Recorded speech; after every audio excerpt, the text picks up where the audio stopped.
Welcome to the Talk Sox podcast. I'm Alex, and as always, I'm here with my friends Adam and Maddie. What's going on? Not much. Happy Patriots Day to all who celebrate. It's huge here in Missouri. It's probably like the biggest regret of my life, like growing up in Connecticut and like having to watch everybody have Patriots Day off, like just north of us. I was always like, oh, why Connecticut and not Massachusetts? They've really used an April Monday off, you know? My cousin ran marathon today. Ooh, that's Yep. exciting. I don't know how he did. Marathon and everything. He did. He finished. I don't know how he did, Okay. but he did run it. So we're all super proud of him. I mean, on today's broadcast, as Merloni said, it is an accomplishment to just, finish that amount of running. It's not on the docket for today, but I just want to take a minute. And if Lou Merloni is not in the Red Sox booth until the day that he dies, I will be upset. Same. The conversation about how he was observing Lent, but solely because he was terrified of his mother on Friday is maybe one of the greatest color commentary bits I've ever heard in my life. It's and it feels extremely relatable. So his mom calls him Louie, if anybody didn't hear it. Oh, that's great. Yeah. But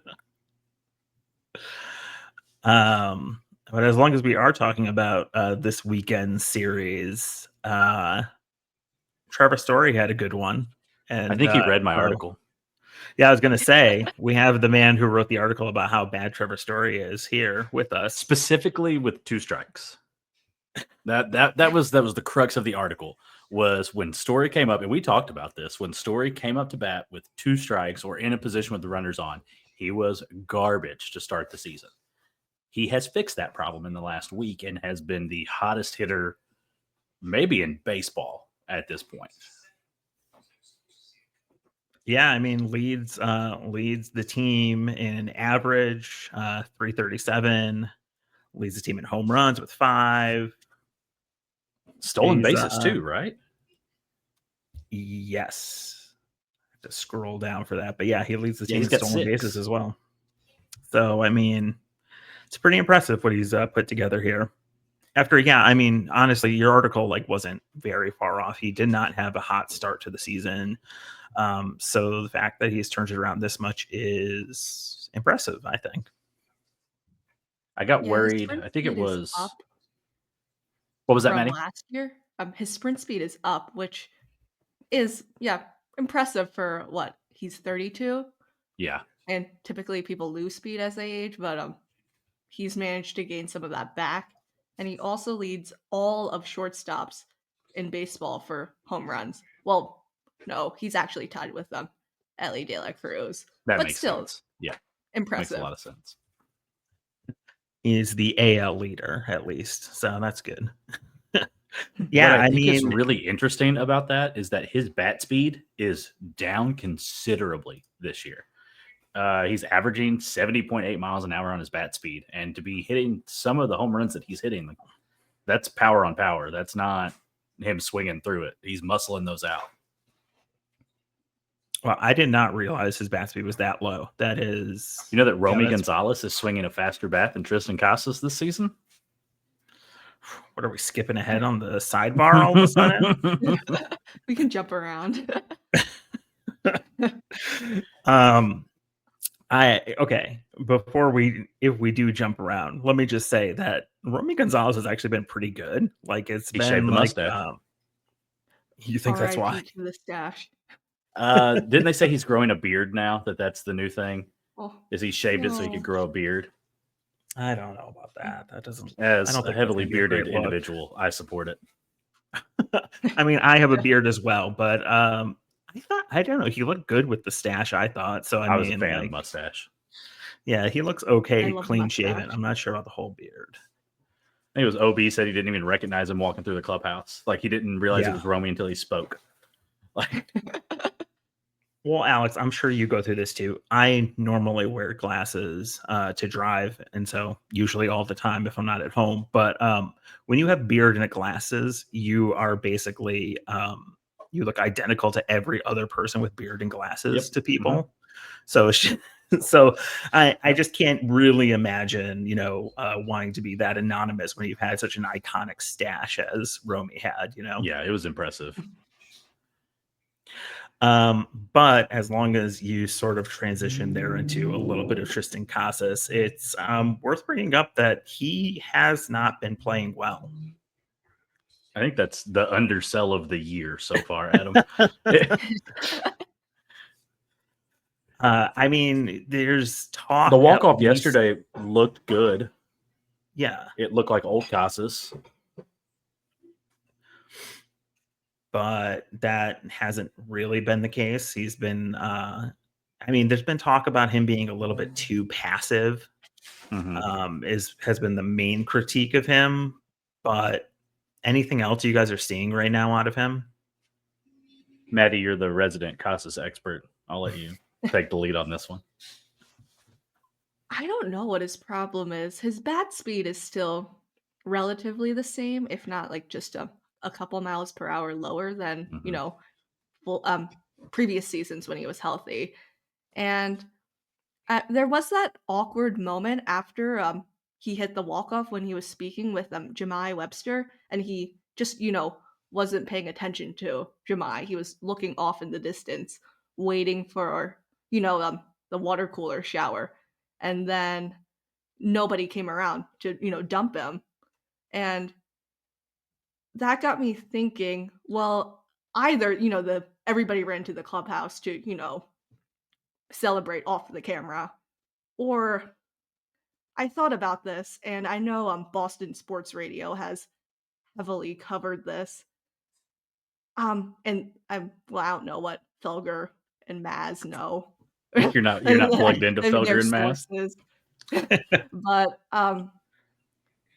I wonder if there's some type of disconnect with Casas in the clubhouse. I'm glad you brought that up. Adam, I know that you're a sole video stream person, but Maddie, have you finished the Netflix documentary series yet? I have not. The thing I is, finished it a couple nights ago. Okay. I'm not gonna give too much away. Throughout, did they make the playoffs? Unfortunately, spoiler alert. It seems more often than not, everybody outside of Cutter Crawford, who appears to be a very good friend of Tristan's, the majority of the team, when Tristan speaks, they roll their eyes. They don't take him seriously. And it's the coaching staff too. I know that I was the big trade Casas for Vladdy thing, and it was a running bit and everything, but realistically, I don't think that he's long for this team. I like him. I think that he has the potential to get back to the player that he was. His big personality doesn't bother me, but I'm also not interacting with him on a daily basis. And I know that it's popular for the older heads in sports media and on social media. He paints his nails and he does yoga and he does all this. I don't care about any of that. I think that he's unique and that makes him who he is. But I do think that his personality is very polarizing. And even in the doc, they even showed the Father's Day interview on Sunday Night Baseball where he was like, yeah, my dad got arrested because he literally kicked me onto the field and everything. And they highlight when Bayo comes out and is like, stop talking, just stop. And as you get into it, you learn a lot about Brian Bayo too. And so for him to kind of be that, I think he was serious, but he approached it from a joking perspective. I think that Casas is wearing thin with not just the powers that be, but everybody else on the team. And I hate that for him because I think that he can be a contributing factor in Boston. And I don't know what team is going to be willing to take on that personality for somebody that hasn't produced yet. If Casas was mashing 40 homers a season and didn't sit out for 6 months or 4 months or however long it was, if he was an all-star caliber player, then be weird is going to be the thought. He doesn't have that freedom right now, and that's not necessarily his fault. He can't help that he cracked his rib cartilage and, had to work his way back up. But I really don't think that there's going to be a team that's like, you know what? I think he's worth whatever he brings with him. I thought it was kind of crazy over the offseason when his name kept getting brought up, especially in the Arenado deal. Because, Arenado said that he would play first for a contender and everything like that. And I was like, I just don't see Casas for Arenado making a whole lot of sense. But watching the doc, I think that it makes a lot more sense from an outsider's perspective. And it doesn't seem like AC is high on him. And I think that if Cora was high on him, he wouldn't be platooning right now. I think that he would be out there against left-handed bats, and Romy would be pinch hitting occasionally instead of getting the start against every lefty when Romy is struggling to pick balls out of the dirt. And so is Casas for that matter. But he had a terrible one yesterday that was it was in his glove. There's no reason that it should have come out of his glove. I don't think he's long for this roster. And I don't know if that's trade deadline. I don't know if it's the off season. I think it's going to kind of be however he performs. And if he picks it up, then I think he'll be shipped out at the trade deadline. If he doesn't, I think that he'll be part of a package for something. Be that another starting pitcher if we don't pick one up at the deadline, or trying to turn him into a Jordan Walker type out of St. Louis who can play first, who, something like that. I just don't. And I kind of hate it for him. Like I said, I like the guy, but I don't think that he is popular in that clubhouse at all. I mean, it's not the first polarizing personality that the Red Sox have had, but I do think that it is easier to deal with a polarizing personality when they're performing well. Or at least when you're winning. You can deal with Papelbon when you're winning. Yeah, and I think that, last year he was injured for most of the season, so I could see that playing a little bit into what you're talking about in the doc is, you can talk all you want if you are, playing every day. If you're not, maybe that rubs people the wrong way. And then this season, at least so far, he has not been playing very well. And I can see that also might rub people the wrong way. I agree with you, though. It is sort of unfortunate. He is, to outsiders at least, he seems like a real fun character, and people seem to enjoy him. So it's going to be an interesting way that they're going to have to try to spin this in order to ship him out and have people not be unhappy, and actually get something back for him. Because I could see you spinning it as like, not popular in the clubhouse, maybe even trying to make it into like a clubhouse cancer kind of thing. But if you do that, then no one's going to take him.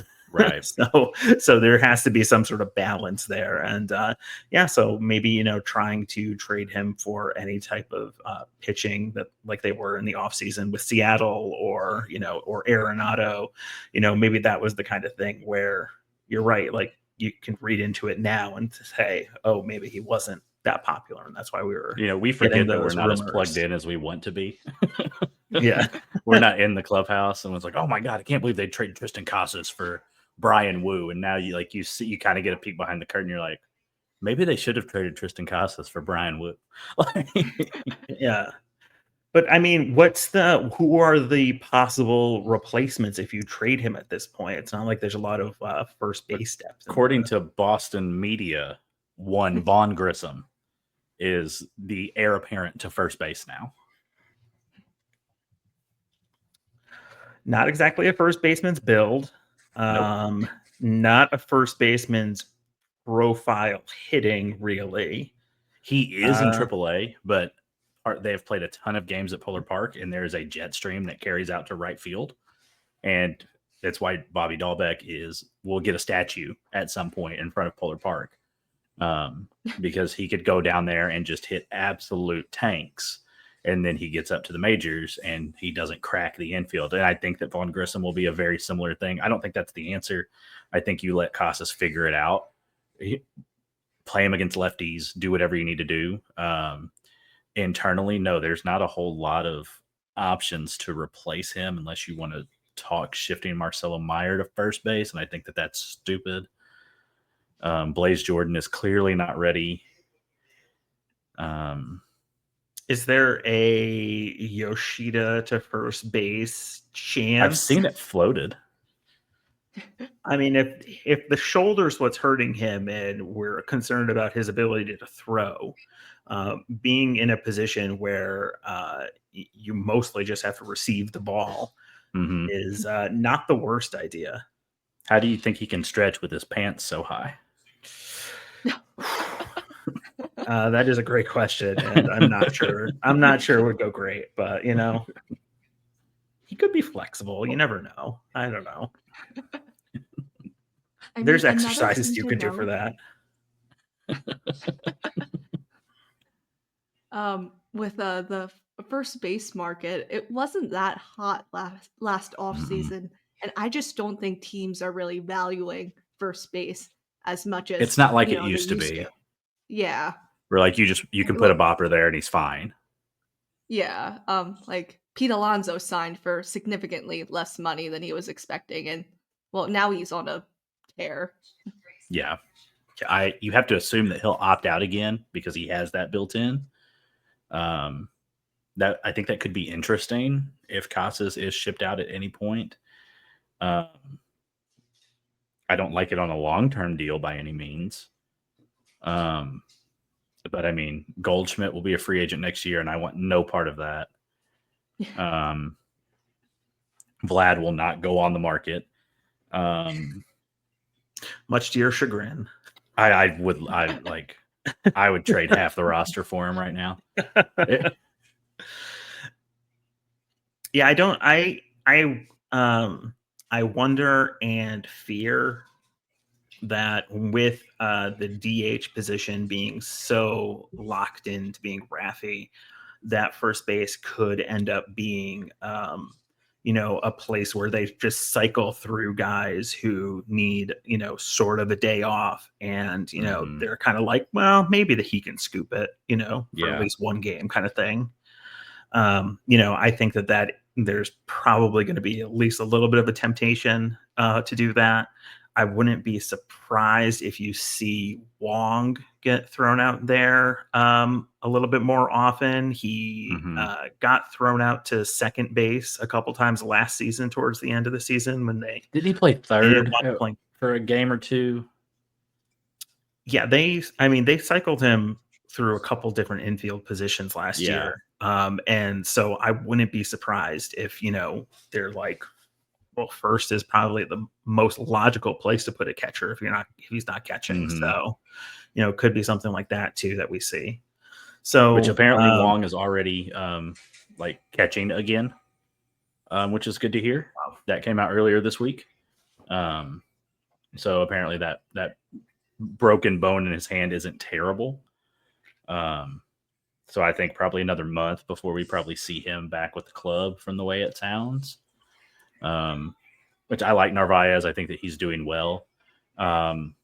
Blake Sable, just eject him into the sun at this point.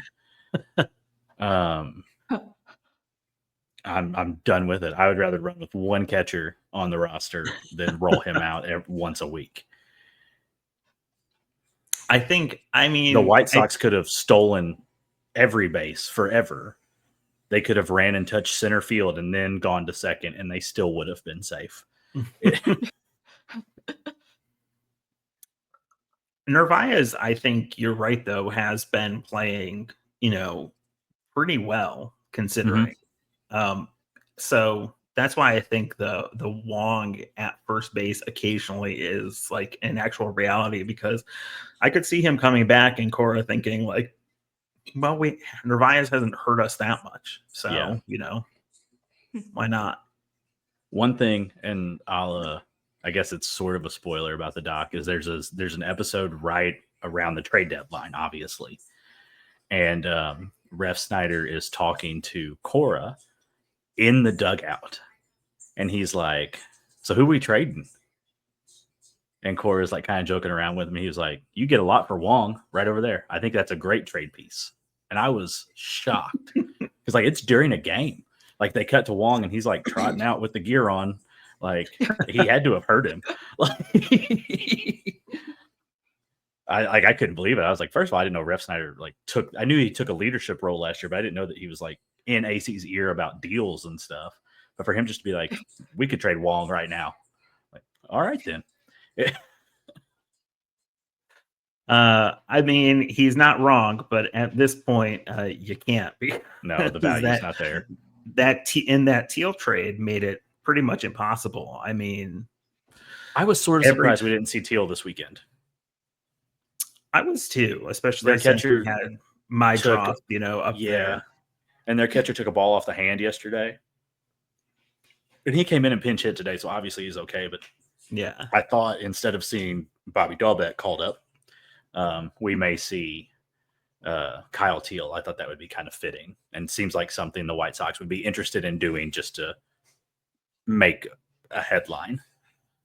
Yeah, exactly. Just try to get every ex-Red Sox on their team. How many people from Massachusetts played in the last 48 hours? Was it 4 or 5 that all play for the White Sox? Yeah, it's been sort of crazy how much they've talked about that. I wouldn't say many of them played well or anything either, but they played. Oh, what's his name? Smith that pitched. Yeah. I thought he was. I thought he looked Spencer pretty Smith? good. Yeah, I thought he looked pretty good. He apparently was that? No, that was today that they were saying that the pitcher who threw today was the one who broke up like the 21-game losing streak, and then broke up the 12-game losing streak, and then broke up the 14-game losing streak. Yeah, it has been a great time for the White Sox, and yet they played the Red Sox very tough over the last 2 series. I know we did skip the episode last week, so we didn't get a chance to talk about that first tragic series in Chicago, but the Red Sox looked terrible, anemic, right? Yeah, it's just there was nothing in 8 games when you go back to the Blue Jay series. And I mean, what is there really to say about the offense? Can you put the blame on any one player, or is it just everybody was suffering? I'd say everybody but Bregman and Story during that stretch. Devers wasn't like flailing at pitches out of the zone like he was to start the season, but he clearly does not enjoy hitting on the road. Like it's pretty obvious at this point, and that sucks when half of your games are not at Fenway. But Devers is one that I'm not going to worry about. I wasn't worried during the 0-for-19. He's going to figure it out. We've seen him start slow before. He picked it up, and he'll be fine. He would have had 2 homers yesterday that the wind knocked down. Casas would have had a homer yesterday that the wind knocked down. That walk-off would have been a grand slam if it wasn't windy at the park. Like it was over Lansdowne off the bat. He thought it was a grand slam. Yeah, you could tell. He really wanted it to be a grand slam. And we talked in our Slack channel, like hopefully that gets him going, but he didn't hardly do much today. But sometimes you've got to build. And I think kind of going back to what his issue is, like his plate discipline is garbage right now. And that's kind of the thing that he hung his hat on.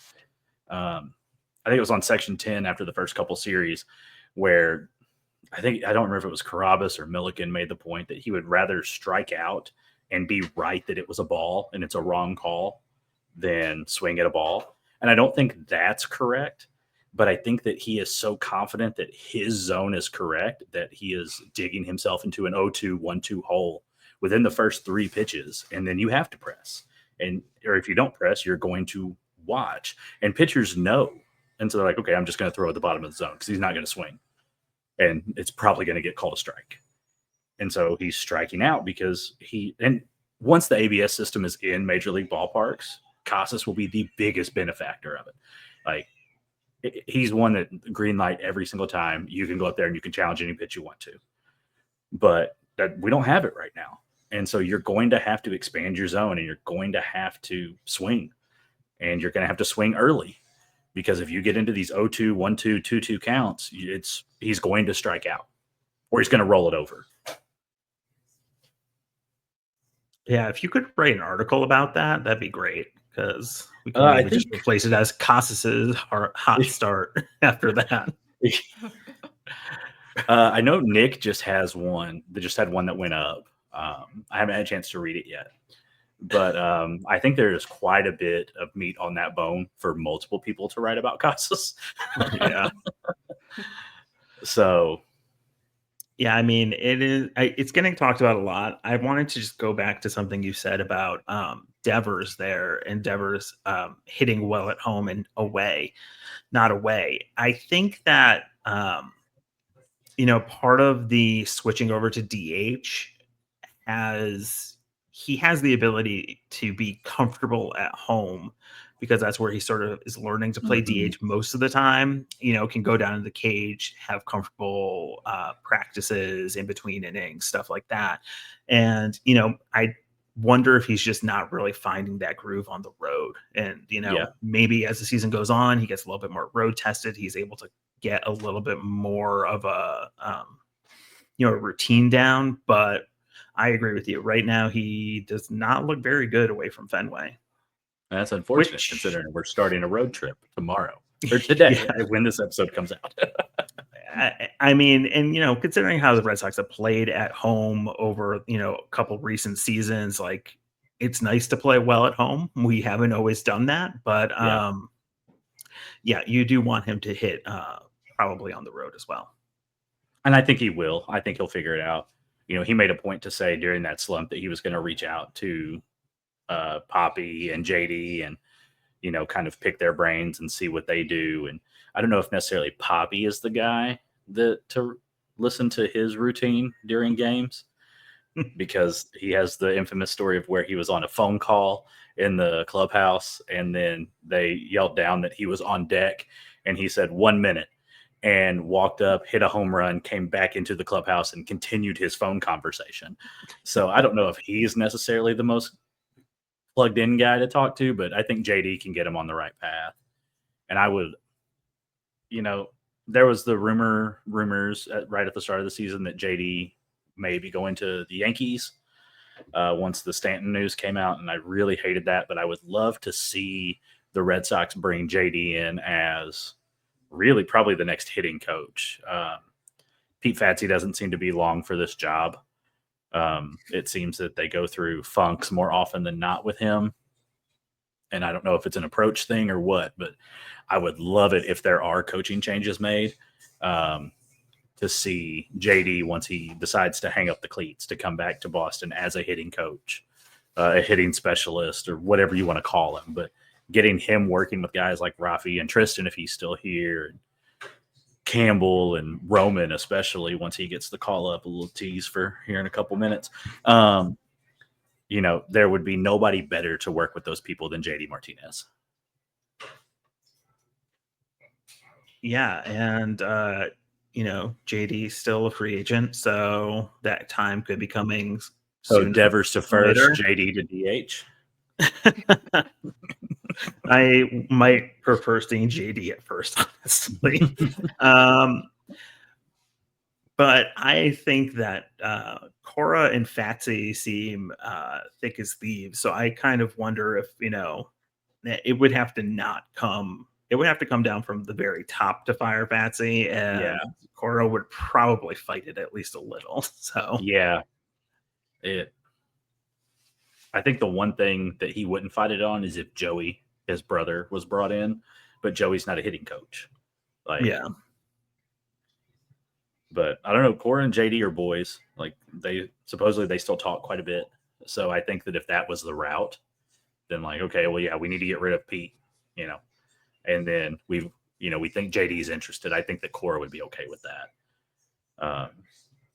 There's already a precedent for former players in the dugout with Veritek. So you bring in another champion, it just brings in more winning mentality into the dugout. And, it's more people that can lead this young core of Red Sox that is coming a lot quicker than we thought they would. Are you teasing it again? Should we just move directly on to Robin Anthony? If we are, today was definitely the lineup that we will see sub him in for Rob Refsnyder in left field. Okay. As long as you said that, I do want to just talk about Rob Refsnyder for a second because And how he cussed out the ump in the bottom of the 8th today on the hot mic. That was hilarious. I can't believe he didn't get rung. I mean, maybe that just speaks to how likable of a fellow Rob Refsnyder is that he didn't get rung for that. But he is like coming into the season, he was the player I think I was probably most likely to forget was still on this team. I did on my first roster projection, and man, did that make people mad. Yeah, and he, despite that, he has produced even today when he claims to be a platoon guy, a specialist. You put him in against a righty, and he still managed to hit. So yeah. I don't know what becomes of Refsnyder if and when Anthony gets called up. I think Refsnyder's job is safe. I think Cora trusts him more than he trusts most other people in that lineup. Even if it's just as a lefty specialist, once Roman does get called up, I think they DFA Yoshida well before they consider getting rid of Rob Refsnyder. But Yoshida's not currently on the roster. So who currently on the roster is the one who gets sent down? Or are we looking for hot takes? Because I've had the hottest take since October that everybody said I was crazy about. I mean, trade Jim? Sure. Trade him.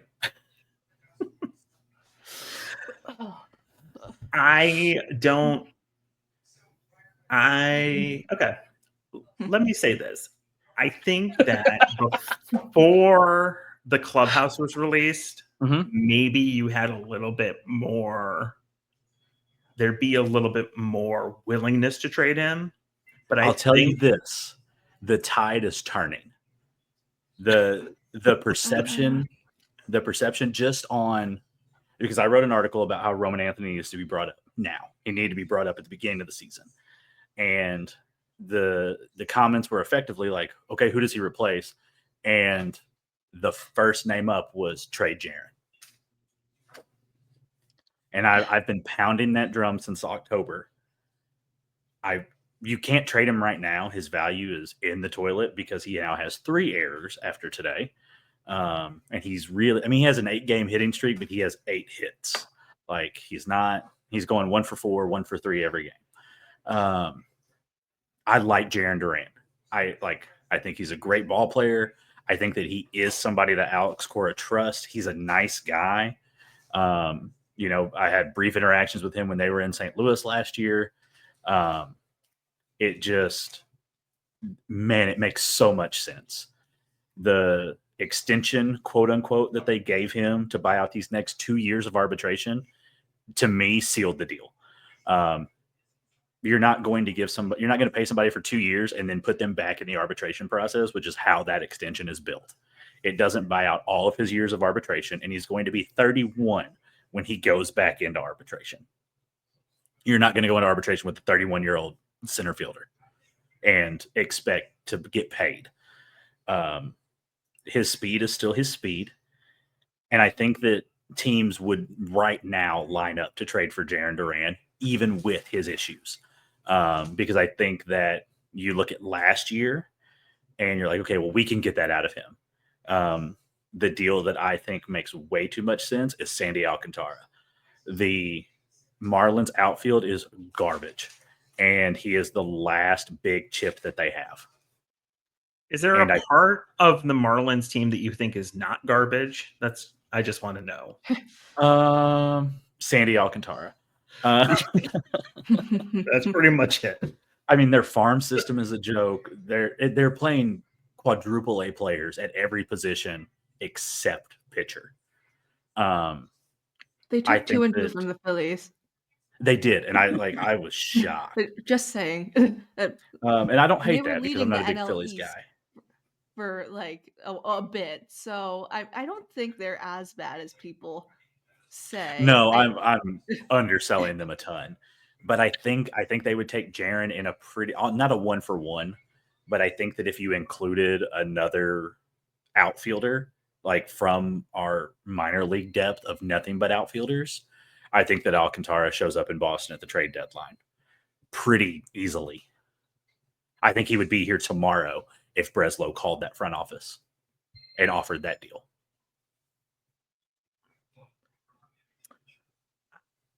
What about the real answer is Ceddanne Rafaela goes to the bench. But if you want the hot take that needs to happen, trade Jarren Duran.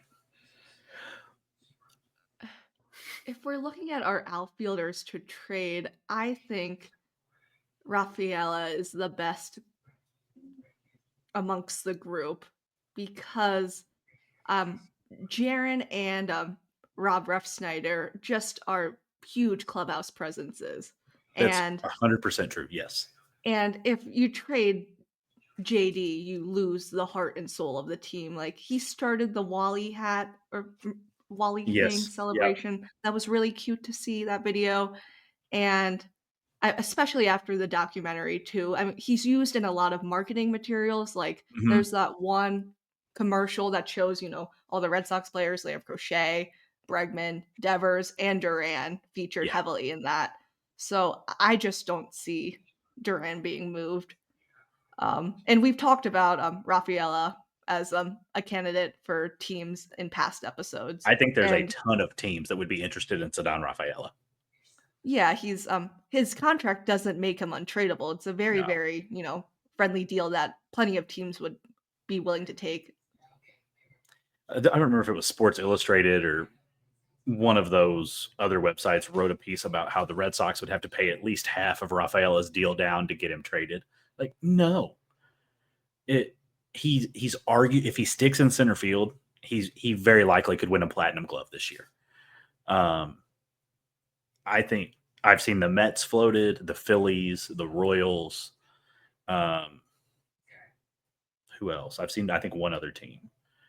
All three of those make some modicum of sense. The Royals don't have an outfield really either, or at least an outfield that's not hitting. And he wouldn't contribute there, but you at least get that defense. The Phillies would be interesting. We've seen a little bit of power out of him recently, so he has the ability to occasionally hit for power, but he's definitely not an average hitter. Yeah, we thought, we talked to coming out of spring training that his plate discipline looked like it had gotten so much better, and in spring training it had. But I mean, if it's near the zone, or even sometimes if it's not, Rafaela is swinging at it. The Braves also could be a trade partner. Chris Sale? No. That trade didn't age well, which might, deter Ceddanne Rafaela and Vaughn Grissom for Chris Sale. Who says no? But their outfield situation is also terrible right now. And there's a lot of drama going on down there in Atlanta. Acuna, the Kalanick dude, it's not good. So Rafael is also a pretty, chill dude. I mean, he wouldn't, ruffle any feathers in that clubhouse. I had actually seen Yoshida floated to the Braves at one point over the last week or so, which I thought was interesting. I can't imagine what would the Braves even do with him. I mean, they have a dedicated DH already. I don't know if they think want him to play the outfield. Yeah, unless they think their outfield's that bad that they want him out there, but I don't know. I think he could do better defensively just at any other any other home stadium other than Fenway, because you need good defenders in every, corner of the field at home. But for other teams, with normal ballparks, you could hide his bad defense. Not a 32-foot wall in left field. Or the deepest center field in the league. Oh my gosh. Yeah, I mean, he's not chasing balls down in the corner in the triangle or anything. That's not really his game. I okay, I have a question for you guys. Do you guys think that Alex Cora is a good manager? And I won't tell you where this is coming from a little bit. I think that when you're a talented team, you can sort of get away with being a mediocre manager and no one would ever know because your players are good, they hit, whatever. My big question is that we're talking about Duran's slide of defense, and you have to look at who actually leads the team in errors. And you're talking about the former Gold Glove third baseman who we traded for this year, leads the team with 5 errors. Free agency. Free agency, sorry. And then you're talking about the person that we were told this whole time, like, as soon as Trevor Story gets back, our shortstop is completely solidified because he is such a good defensive shortstop. He has 4 errors right now. And then, Duran has 3. So those are 3 players who count on guys. Yeah, those were 3 players who were supposed to be pretty good defenders. And they're all doing pretty bad defensively. And I just wonder if, is Cora not doing a good job of keeping their heads in the game? And so we're seeing a lot of mental mistakes from these guys. I think that's interesting. Something else I've noticed, and I'm not ignoring your question, but you brought up Bregman. Has anyone else noticed that when he fields on the run, that he essentially runs the ball to the pitcher's mound before he throws it to first? And that's just the direction he's always running. Well, that started happening after Casas didn't pick 2 balls out of the dirt. And then all of a sudden, Bregman is now running the ball halfway across the infield before he rockets it to first base. And so, is it an arm issue? Is it a first base issue? Is it a combination of both? Story, I think, looks okay at second or shortstop, but I think realistically, you would rather have his arm that was declining before he ever came to Boston at second right now. I would rather have Christian Campbell at second.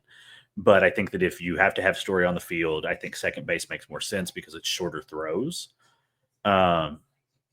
But I don't want Campbell at shortstop. Hamilton he proved last year that he can't play shortstop. Marcelo Meyer is not hitting well at AAA right now, although he did hit fairly well the past couple games. But overall in the season, it's not been a great start to the season. So it makes you wonder if it's an arm issue from both of them, or if it's a first base issue, at least on the Bregman side of things. But back to your question on, is Cora a good manager? I love Alex Cora. I was incredibly excited when they hired him going into 18. I never thought that Heim actually wanted to bring him back. That felt very much like a front office decision, and it was, you're going to bring Alex Cora back or you will not be here. And Heim was like, cool, I'll rehire him. And they're like, guess what? You're going to St. Louis. I think that the guys on the team love playing for Alex, but I often wonder if sometimes he tries to be too cute for his own good with some of these things. Specifically, his bullpen management to me is a little odd at times. When it comes to keeping guys' heads in the game, it's hard to say because, you expect Campbell to make errors with him being so young. Yeah. Rafaela doesn't make errors. I think Abreu has 1 on the season. And I think it's just because he underplayed a ball and he didn't think it was hit as hard as it was, if I'm remembering correctly. And I do. I think they love playing for him, but I wonder if he's just like, hey, buddy, go out, do what you do. And then Bregman's like, what do I do? Like, and I mean, like, I think coming from like a Dusty Baker type to an Alex Cora type in the case of Bregman is a big change. Mm-hmm. Was Bud Black the manager in Colorado when Story was still there? I don't remember. Sounds right. But I feel like it's like Black is very much an old school manager.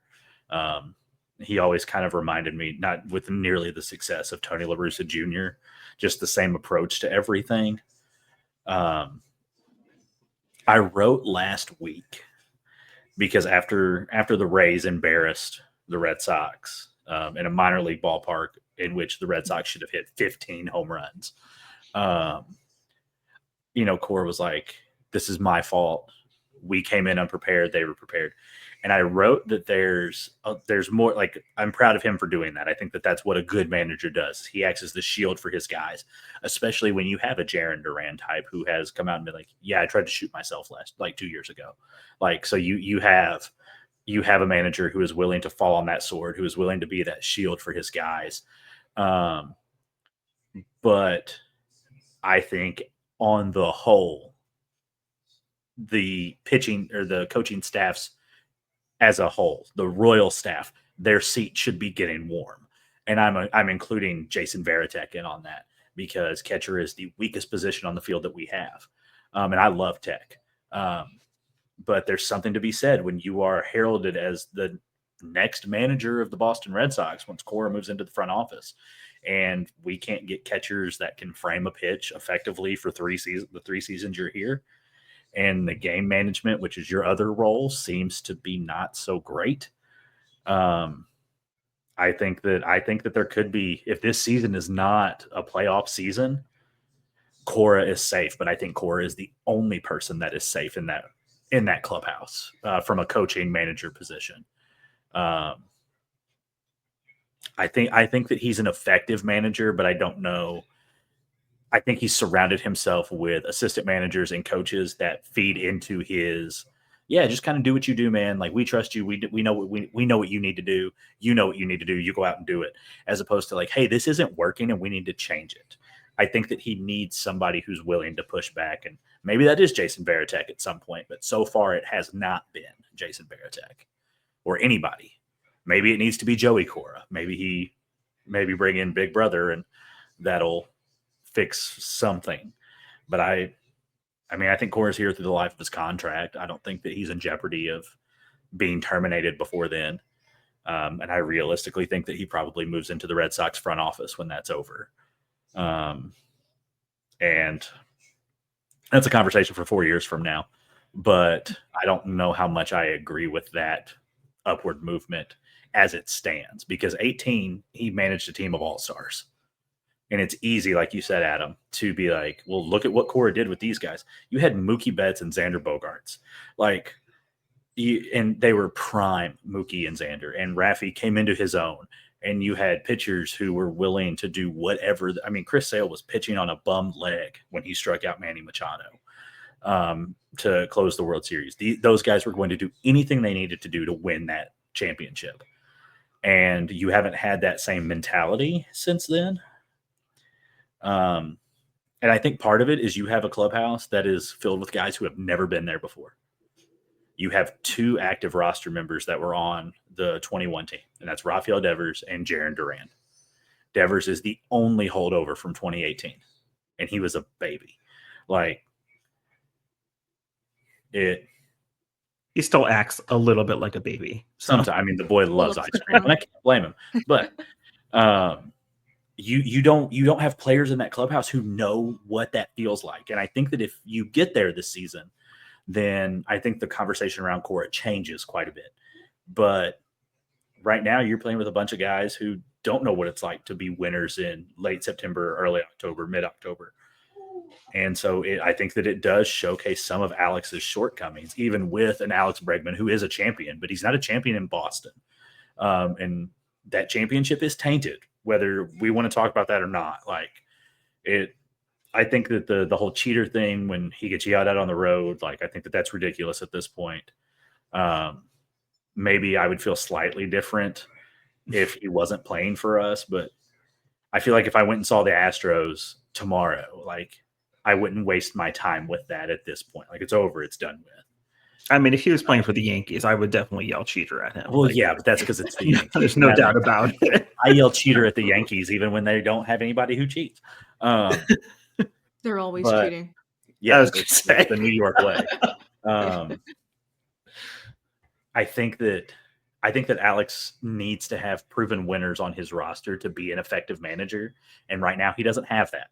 And he could get there with this clubhouse. I think that this team, I still have them winning the East. They have the easiest path to the World Series out of any team in the AL. But I think that Cora has some shortcomings that maybe he's too proud to admit, or he's got people around him who won't be willing to call him out and be like, hey, you've done this incorrectly. Let's look at it this way. I think that's why you've seen Bailey a lot more on the top step with Cora this season. I don't know if you guys have noticed that. Bailey has been right next to Cora a lot this season. And I think that for the most part, the pitching staff and the bullpen has been handled pretty well. And we'll get to the bullpen stuff later.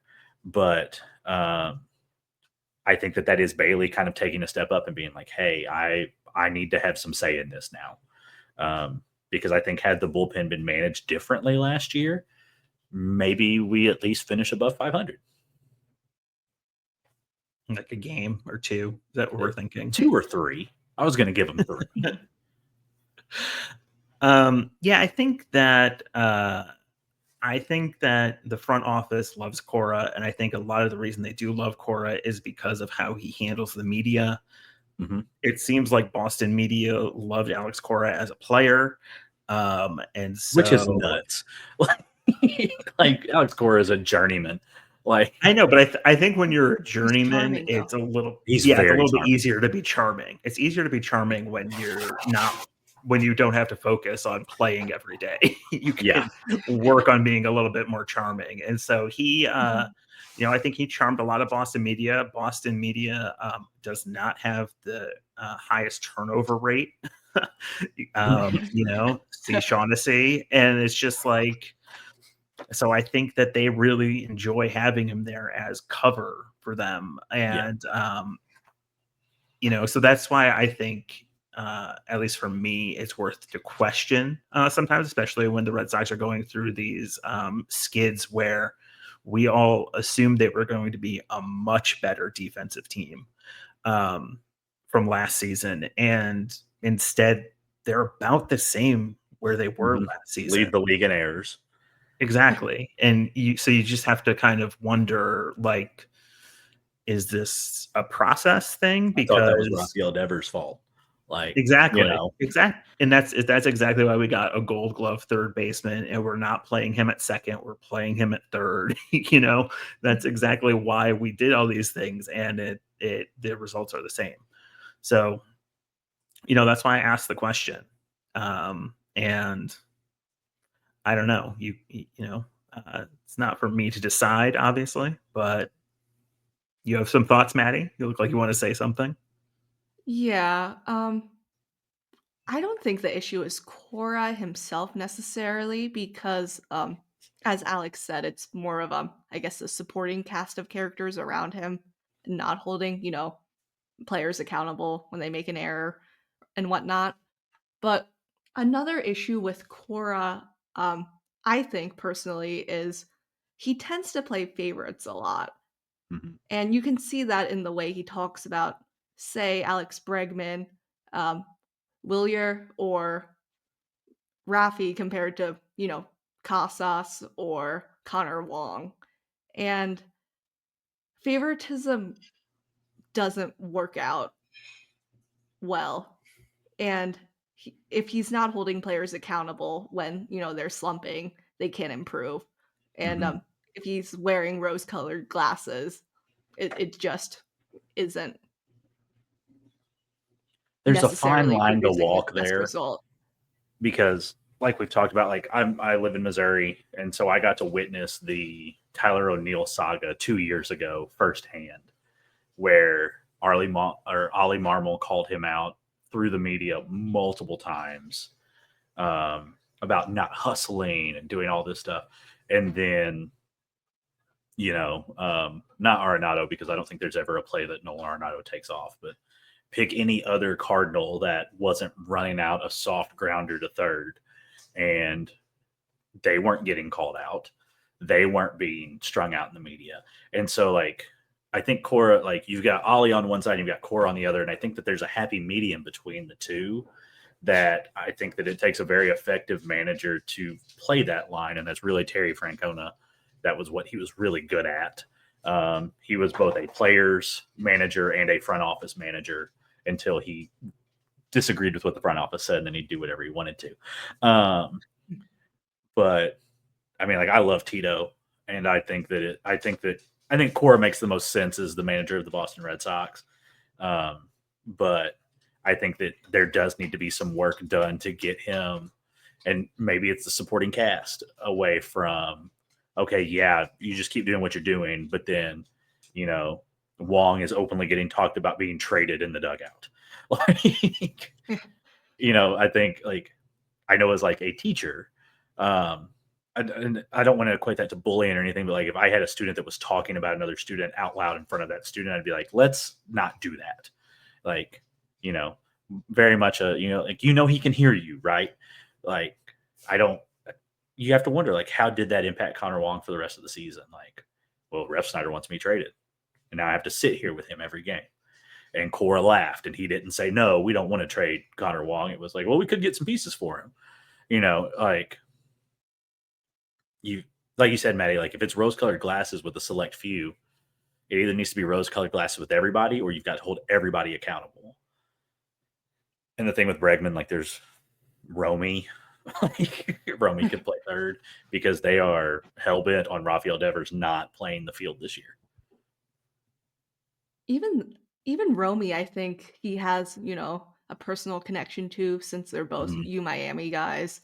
Yeah. And also going back to Bregman, he had surgery in November to remove bone chips from his right elbow, so that might be contributing to some of his throwing issues. Yeah.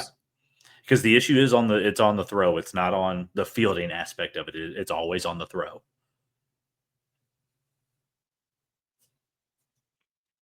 All right.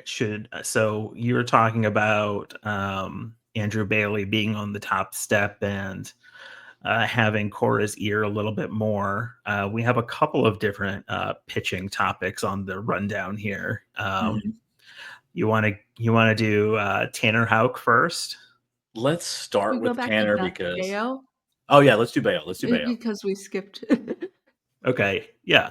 So one of the big topics that was talked about today is that Bayo will be starting tomorrow, right? Yes, he will be starting on Tuesday. Yes. So what should we expect from Bayo coming back? So I wrote something about Bayo's return. His minor league numbers were not great. He ended up working, and he pitched at Portland and at Worcester. He ended up posting a 7.07 ERA. And then he had a 300 batting average against, but he posted a 31.8 strikeout percentage over that time. And his expecting batted average is only 187. And so the issue that he seemed to have ran into in the minors was a lack of fielding behind him, which, coming to the Boston Red Sox, is maybe not going to change. But his stuff was nasty. He's made some changes this year. The big thing is his ground ball rate is staying right at about 55%. But he's missing his locations with his sinker. He's leaving it up, which you want a sinker to sink, not live in the zone. But the biggest change to me that I noticed, because I watched I'm a I've talked about this before. I am maybe the biggest Brian Bayo guy you'll meet. But now, up to this point, he had relied on either his sinker or his changeup as his out pitch to strike guys out, and now it is his slider. And it's in every strikeout situation except a full count when he goes back to his sinker. And that slider is nasty. It's added a couple inches of run to it. It's breaking a lot better. I don't know if he's snapping it out of his hand more or what, but I think that if you can get some legitimate defense behind him, you're talking about like easily slots in as a number 2 in a playoff situation. I think Bayo has kind of the world at his fingertips this year. Because he came out and said that last year a lot of his problem was that he was trying to live up to the extension, and then he felt that he wasn't doing that. And then it also comes out in the doc that his family was not here at all last year. His wife and small child. His daughter was approved for a visa, but his wife was not. Both his wife and child are in the United States already this year, and they will be here all year. And there's a very touching moment between Bayo and Cora when they're talking about it. But I think that contributed a ton. And I really think that this year, like, if Bregman figures it out on defense, Story figures it out on defense, Bayo is striking out more batters than he has in the past. Like, we wanted him to be that ace last year, and he wasn't. And I'm not saying he's going to be an ace this year, but I think that out of everybody in the system, Brian Bayo has the most potential to be an ace with Garrett Crochet this season. His stuff. But you think he'll be better than Buehler? Yes. Yeah. I think Buehler had a rough outing or two, but he's looked great the last 3. Yeah, I was going to say he's really come around to looking like pretty good. And what I was hoping for from the get-go from him. So when I say that he's better than Buehler, like, I mean, age plays a part into it. He hasn't had Tommy John and all of that. I think that Bayo's ceiling is far higher than Buehler's is now. Buehler has a much higher floor, but Bayo's ceiling is far higher than Buehler. And if Bayo can meet that ceiling, then absolutely. Now it's up to him, to do it. But I know a 7.07 ERA in the minors isn't great, but when you're expecting batting average is almost 200 points lower than your actual batting average against, like, that's just telling me that people are getting lucky. The long ball has been a problem, but it was a problem last year. And even when he was doing well, it was a problem last year. So that doesn't worry me too much. And we'll talk about it in a second, but the long ball has been a big problem for one Tanner Houck, and he is still in the rotation. So I think that I would rather deal with Bayo, who can at least strike people out now, than watch Houck give up 5 homers in 3 innings again. Should we do a little postmortem for who Bayo is going to be replacing in the rotation? So I've wondered that. One of Maddie's favorites, I think, probably getting replaced. You mean Sean Newbaum? Yeah, that is the one. Yes, Sean Newbaum that was live in studio after the game today. Yeah. He I have to hand. You think they told him on camera he was going to AAA, or did they wait to send that text? I think probably immediately after. Yeah. Jim Rice just looks at him and is like, "You got your bags packed?" He didn't pitch poorly. That last outing was not terrible. Yeah, he had a good final outing with the team. Well, hopefully final outing. So we left on a good note. I made sure to check the Slack channel to see if you still called him Newbum after that one. Corrected me when I didn't. Yeah, exactly. So I was like, "Oh, she is okay, perfect." Yeah. But yeah. So I mean, I'm hoping that Bayo is better than the majority of what we've seen from Newcomb. But does Newcomb So does he? You think DFA sent down? What do you Back think to is AAA. Newcomb? Yeah, just back to AAA. AAA for Yeah. depth. Okay. I think the bigger question comes if/when Lucas Giolito is ready. Who's the man off the roster at that point? Giolito has looked not good coming back. And I mean, he had an okay start 2 days ago, but it was for Portland against the Yard Goats. And like, I can't believe you're talking trash about Hartford. This is some of the best marketing material in the world. As a Connecticut man, I am very upset. And it's less so about Hartford and just more that like he looked fine against AA. And he's like, I'm ready to go. Bring me up. Like, you still got knocked around. Like, and I like Lucas Giolito. I liked him when he was with the White Sox. It was easy to explain kind of his fall from grace. He was going through a divorce that nobody knew about. And, you know, he said that he struggled with some other things during that time. And so, like, yeah, that's going to take a toll on your pitching. But you've also got to kind of read the room. And maybe you need another 3 starts at AAA before we start seriously talking about bringing you up to the major league roster. Because right now, he's giving up Tanner Houck style stuff to AAA people, whereas at least Houck is giving it up in the majors and going 4 innings and somewhat saving a bullpen. But if you have 2 of those in the rotation, then you're throwing away 2 games effectively. And I like Lucas Giolito, and I'm glad that he's here, and I hope that he does well, but I think that he's got to be real with himself, and I hope that the front office isn't pressure to be like, yeah, okay, let's just go ahead and bring you up, because I think he needs more time. And that's not a knock on him. It takes over a year to come back from this surgery that he had. If you got to be down there until June, do that, and then come up and help the team.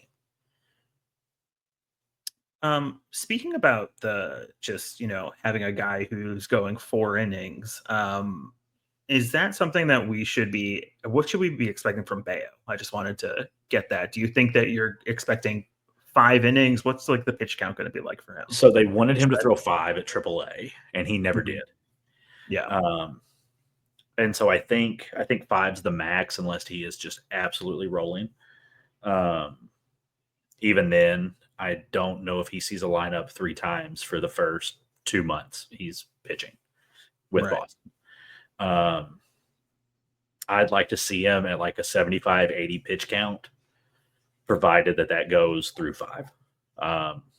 If he's sitting at 55-60 through 3, pull him at 4. Because you do have guys in the bullpen who can throw multiple innings at this point. I know that was Whitlock's targeted job, and that really he hasn't been doing that really since the first series. The first couple series are the only time that he's thrown back-to-back innings, really. But now that you've got Hendricks back, who didn't look great. I was going to say, I don't know if you want to talk about him throwing multiple innings. But at least that would open Whitlock up to being able to throw multiple again and then sit for a game, you know. I don't want to dwell on this because we're not talking about the bullpen right now, but Hendricks is cooked in every sense of the word, and I hate it. I want him to do so well. It's an incredible story. But man, I don't think that they'll DFA him, but I can't blame them if they do.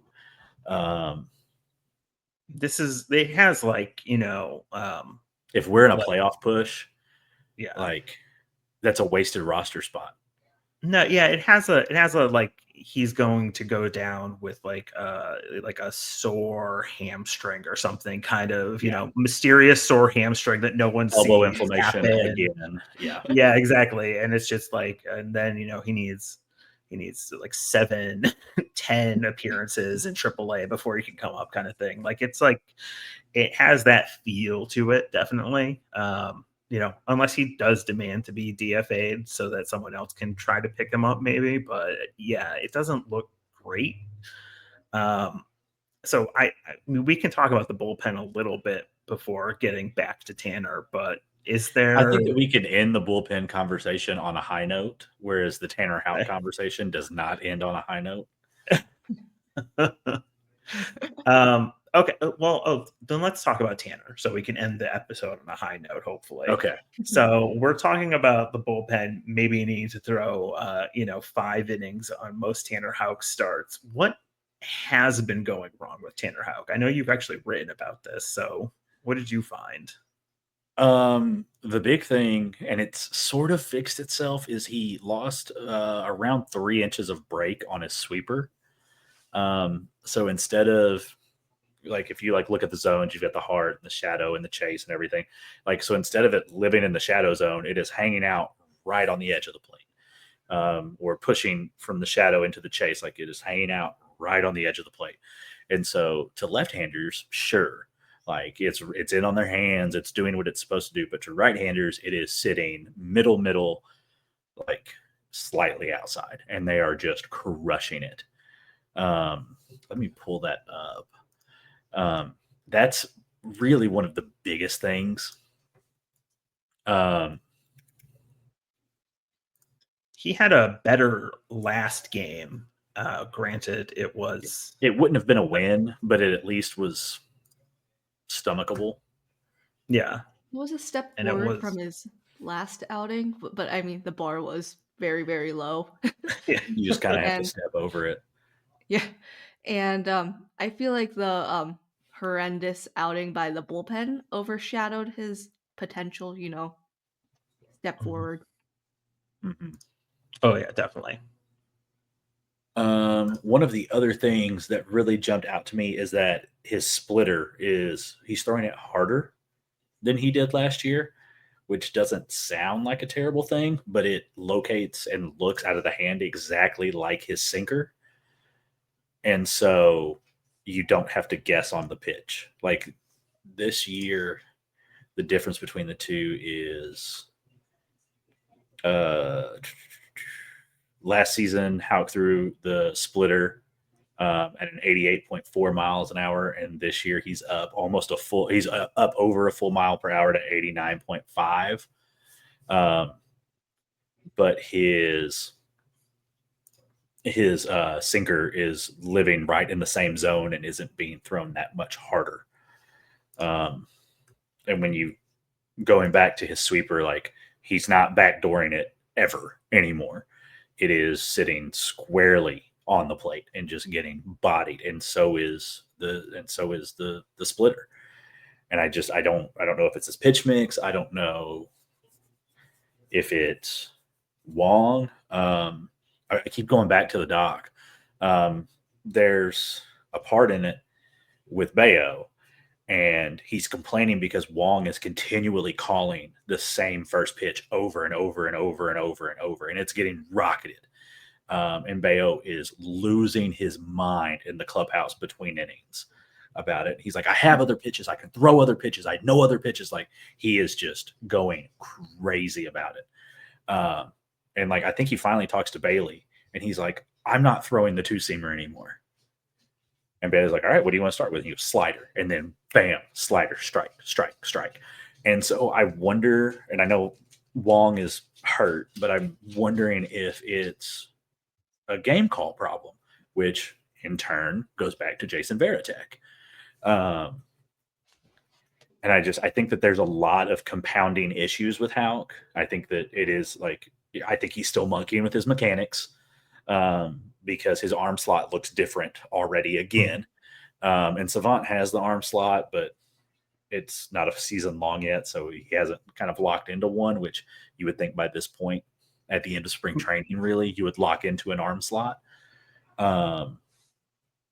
It would not shock me to see Tanner Houck hit the IL with an elbow issue, though. That's what this looks like to me. I think that there is something wrong in his arm. I don't know if anything has snapped. Obviously, something hasn't snapped, but I think that like he's throwing things harder, which is typically not what happens with like Tommy John style injuries, but I think that he's pressing so much and trying to get more velocity out that I think that it's going to exacerbate whatever the problem is.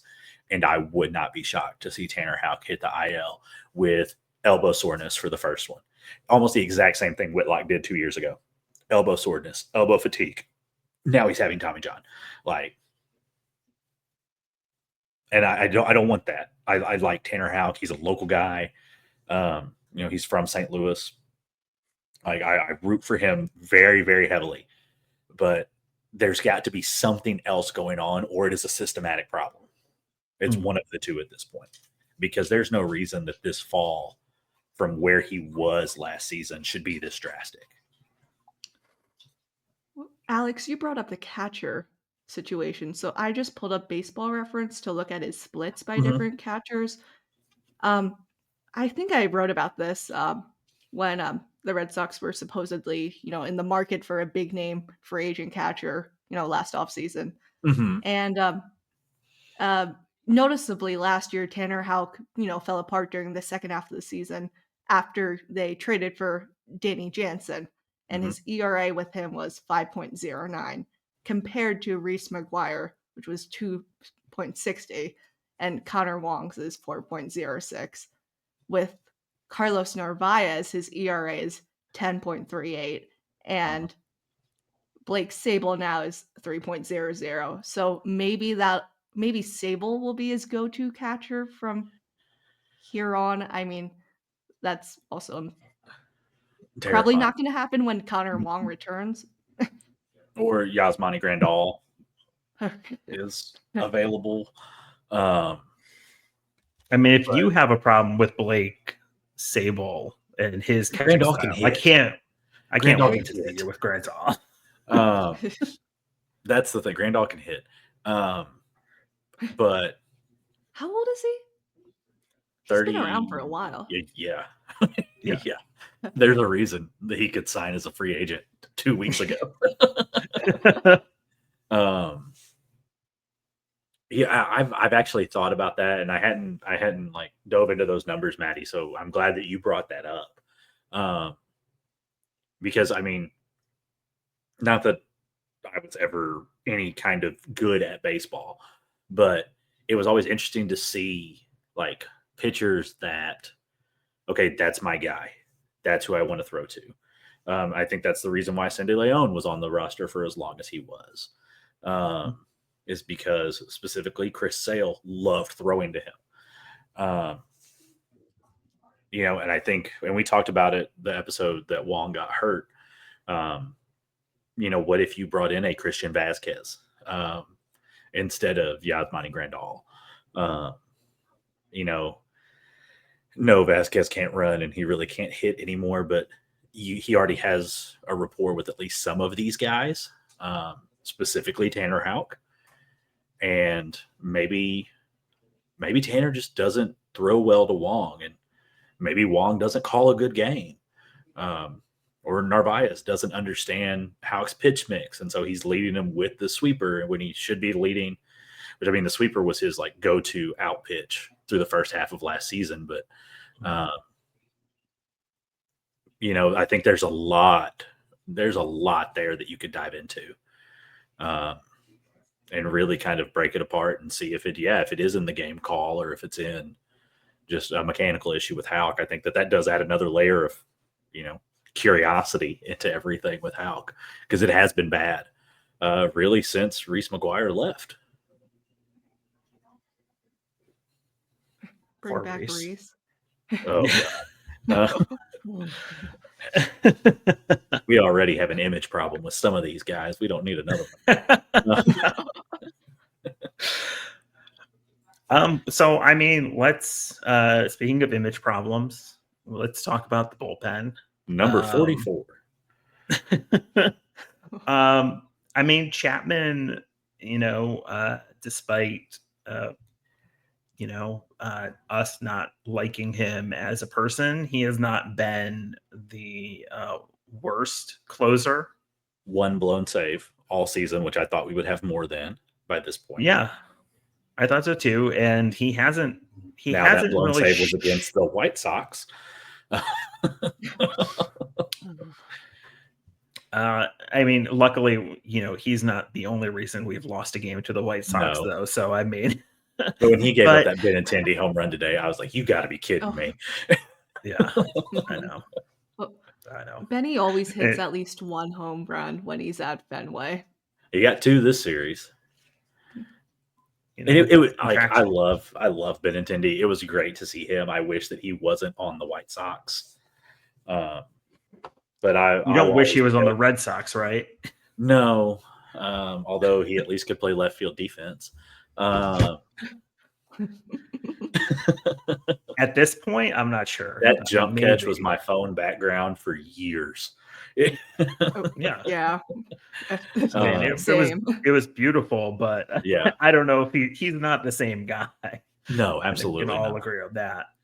But I do wish that he was with an organization that wasn't a bottom feeder. Yeah. And as far as Chapman goes, he hasn't shown the wildness that we saw, that I saw, firsthand when he was pitching for Texas, and that he kind of showed with the Pirates last season that led him to not be traded at the deadline. So. But I think I'm already over the closing experiment with him. Just because, like, he throws 103, but he has no idea where it's going. I mean, it hasn't gone into somebody's ribs yet, so that's been pretty good, I guess. Yeah, but it hasn't gone to the strike zone yet a whole lot either. It has gone to the backstop at least once that I've seen. So, I mean, that was also pretty funny. You're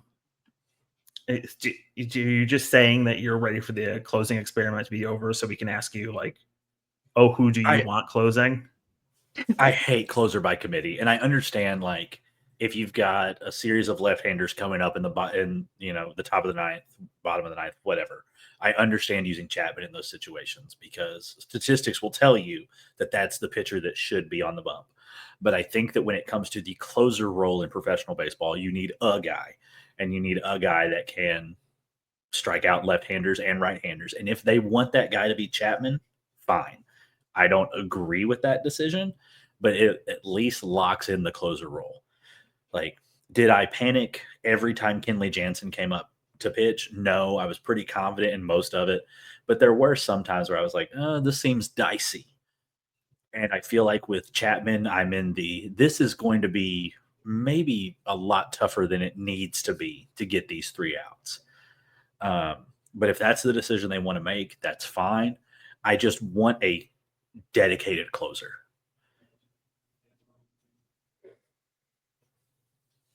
I mean, I'm impressed you managed not to say Justin Slayton anywhere in that answer. As long as it's not Zach Kelly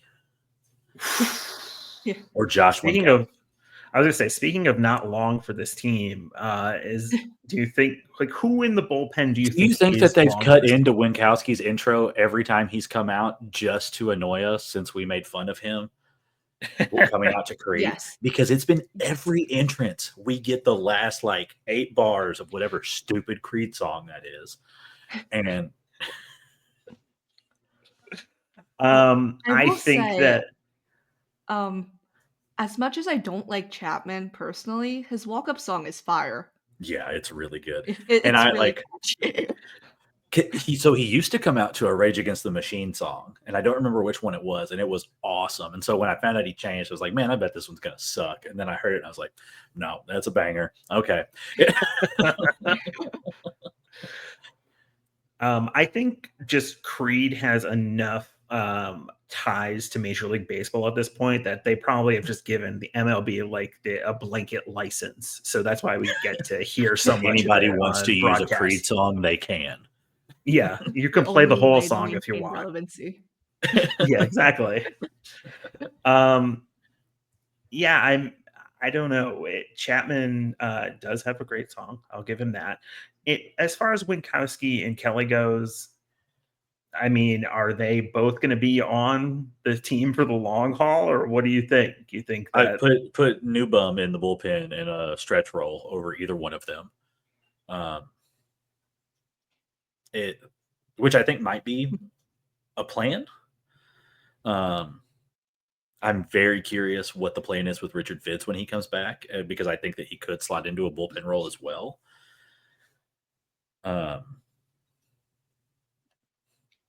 Now, yes, I want Justin Slayton to be the closer of the Boston Red Sox. I think that he has proven he's had one bad outing all season, and I think that he is certifiably crazy. And I think that's what you need in a closer.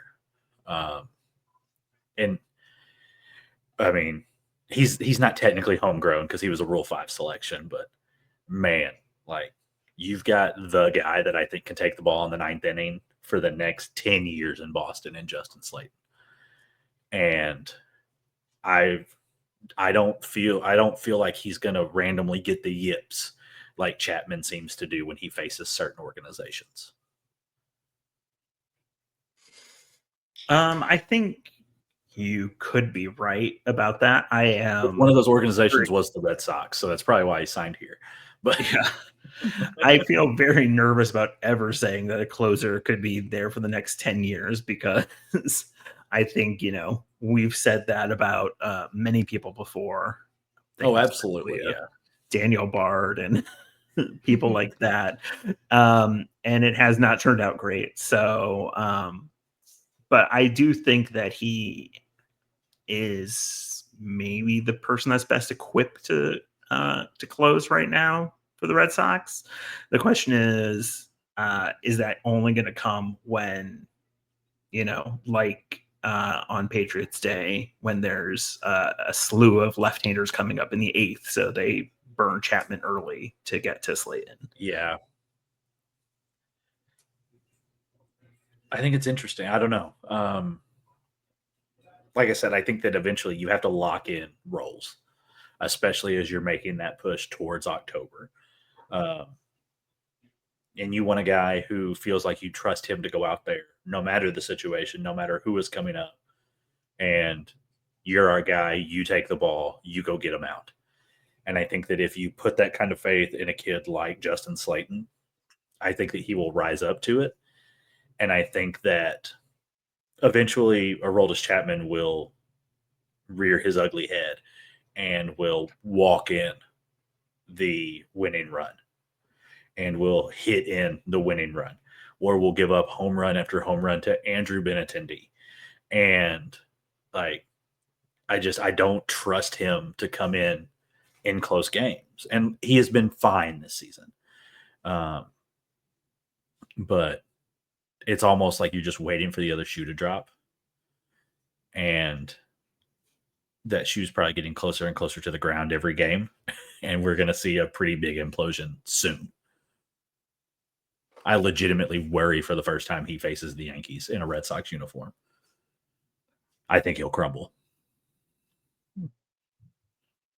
You can do it with the Rangers, you can do it with the Pirates, but it's different when you're wearing Boston across your chest, pitching as the guy coming in for the save in Yankee Stadium, but now you're on the Red Sox. And I think he'll crumble. I think it's worth saying that it's a big situation for anyone to come into. So, I think you also have to wonder if Slayton's up to that test. But I guess you saying that he's crazy makes it seem like you think he's got a little bit of that Papelbon in him and can just push through it. So maybe. What else is happening in the bullpen right now that should make Red Sox fans not worried about it? Anything in particular? Bernardino's looked pretty good. It was rough yesterday, but that's the nature of a relief pitcher, I guess. Justin Wilson has been okay. He's like fairly anonymous, just like his name, and so that means that at least he hasn't made a huge impact of like blowing it too much. Right. I thought Whitlock for the most, we saw vintage Garrett Whitlock a couple games ago, and that was phenomenal to see. If he keeps that up, man, that's dangerous. Yeah, I think Whitlock has. It feels like it's been really up and down for him so far. Which I guess coming back from a long absence, you would sort of expect it. I don't know about this whole pitch him for 2 innings, give him the next day off, pitch him for 2 innings thing. It doesn't seem to be working. Stretching him into 2 innings doesn't seem to really be agreeing with him that much, even if he can go that long. It doesn't seem like he's effective for that long. Well, when he was dominant earlier this week, it was in a 1 inning stint. And he just threw the ever-loving crap out of the ball. Yeah, and I kind of wonder if that was if he was told going into that, like, you're only going to be in here for 1 inning, so just do what you got to do, kind of thing, or if it was kind of open-ended and they took him out, because I do wonder if he's able to air it out a little bit more if he knows he's not going multiple innings, and then I think we can all agree that that is much better tactic. But then you have to wonder if he is only going 1 inning, are they still going to do the 1 inning day off, 1 inning day off kind of? I think here at the start of the season, probably, but I think he'll go back to back and maybe back to back to back as we get into kind of the quote unquote dog days of summer. I guess that would be the hope, is that if we are going for a playoff push, you're not, hampered by having the pitch restriction on one of your best relievers, especially because right now Red Sox don't feel like they have a lot of best relievers. No. What really looked like a strength going into the season seems to be one of the bigger weaknesses right now. On the surface, it looks bad. And despite that really bad outing yesterday, their bullpen is still ranked 4th in the league, behind the Mets, Dodgers, and Padres. So that's a positive. Good company. Yeah, that's good company. Yeah. That is actually insane. I did not know it was that high. To have the best bullpen in the AL is sort of I just wonder how bad the other bullpens have to be, because I don't think any of us feel particularly comfortable after the starters leave, and that must be just a terrible feeling for every other AL team at this point. Because I guess one thing that we didn't actually put on the rundown, but is probably worth talking about, is that the starting pitching has sort of leveled out a bit. I think last week, if we had done a show last Monday, we probably would have been panicking, considering how bad that week went. But the pitching wasn't the issue. It was really that the offense wasn't showing up. And this week, the starting pitching at least hasn't really been the issue either, and the offense has been showing up in spurts, but enough that, took 3 out of 4 of the White Sox at least. So what's been the turnaround for the starters? Is it just, have you seen anything different from them? Or is it just that we were playing the White Sox? And as Alex once called it, a marshmallow soft schedule. Yeah. I think that it's the fact that you've got a bona fide ace sitting at the top of your rotation. And that takes a ton of pressure off. And Crochet didn't have a great game against the White Sox this time. He didn't carry a no-hitter into the 8th, all that stuff. He looked mortal, quote unquote. But you still never at any point during the time he was on the mound feel like, man, this could go negative quick. And so I think just having that guy and knowing that he's here for, the next handful of years takes a lot of pressure off everybody else. Buehler, I think, is trying to play his way into an extension with the Red Sox. And I think that's a conversation that probably needs to happen. And then you've got guys like Richard Fitz who are pitching for their roster spot. And so they are trying to make an impact. And so I think it's just kind of a culmination of all of that is working outside of Tanner Houck. And it's all gelling at the right time. And if the bullpen can kind of come along with it, then we're in a good spot. We're in a really good spot. You don't have to worry about trying to score 8-9 runs a game if your starters and bullpen aren't giving up more than a couple, you know? Yeah, I think we're still a little ways away from thinking that the bullpen isn't going to give up more than a couple, but No, but I can dream. yeah. Also, Hunter Dobbins looked really, really good. Yeah, so far. I don't understand how he doesn't have a roster spot and Sean Newcomb does. But I also don't want to shuffle Dobbins to the bullpen. When everybody else comes back, I would rather keep him stretched out as a starter at AAA and bring him up if necessary again. And then let's hope everybody stays healthy and it turns into a large competition at spring training next year for that 4th, 5th roster spot. Yeah, I forgot that Hunter Dobbins was definitely one of the big things that we were going to talk about last week before we canceled the show because before food poisoning struck. Yeah. Yeah, I think that I am kind of surprised also that he doesn't have a roster spot because it does feel like I mean, Houck, obviously, I think you need to give him a long leash in the starting role before you consider even moving him to the bullpen. But there are other guys in this rotation that feel like they could be on their way.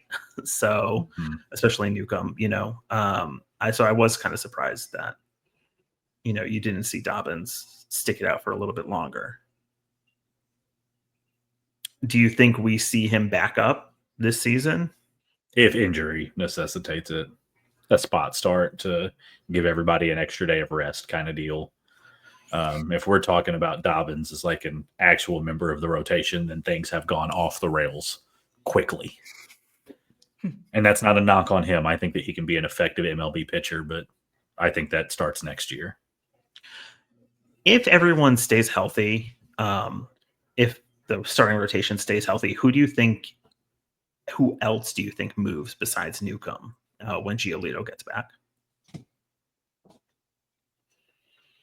I don't know that I would take Giolito over Fitz. I think that I would rather put Giolito in the bullpen, which he's not going to want to do, and understandably so.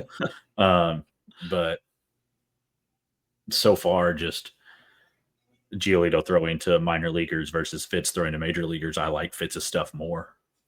Mm-hmm. Do you think there's a chance that we see Houck go to the bullpen at some point? I think Houck has the makeup of an all-star style closer. I think that if there's anybody in the rotation that could go to the bullpen and absolutely thrive and who could close games out, I think it is Tanner Houck. And back before we had Talk Sox and I was just talking baseball nonsense to my friends, that was my big take, was like, they need to pay Tanner Houck to close. But he wants to be a starter. He feels like it's a deserved spot, and understandably so. I don't think that he would take a move to the bull. I think he would take it worse than Nick Pivetta ever did, and Pivetta did not take it well. I mean, on the bright side, to be reunited with Whitlock, they could hang out there during games. Yeah, that's very true. And as we did see with Pivetta pitched pretty well out of the bullpen. So, might not be the worst. Even if you take it badly, you can still pitch pretty well out there, and that'd be great. But I will just caveat that I am not saying that we should send Tanner Houck to the bullpen. I did, coming into the season, think that Tanner Houck was going to have a great year, and I still am hopeful of that. Yeah. I think there's still a chance because I do think that this last start he looked good, and there's something to build on there at least. Yeah, I agree. Anything else you want to cover? I think I'm good. Maddie, you got anything? Yeah, I'm good. All right. Wrapping it up in a cool hour and 40 minutes. Perfect. Hey, I'll take it. This has been the Talk Sox podcast. Thanks for listening. As always, make sure that you follow the podcast, subscribe on YouTube, comment on the website. We'd love to hear from you guys. We'll talk about what you say, and we'll pretend that you guys submitted questions, and it's a mailbag episode next time if you say something. So thanks for listening, and we'll catch you guys next time.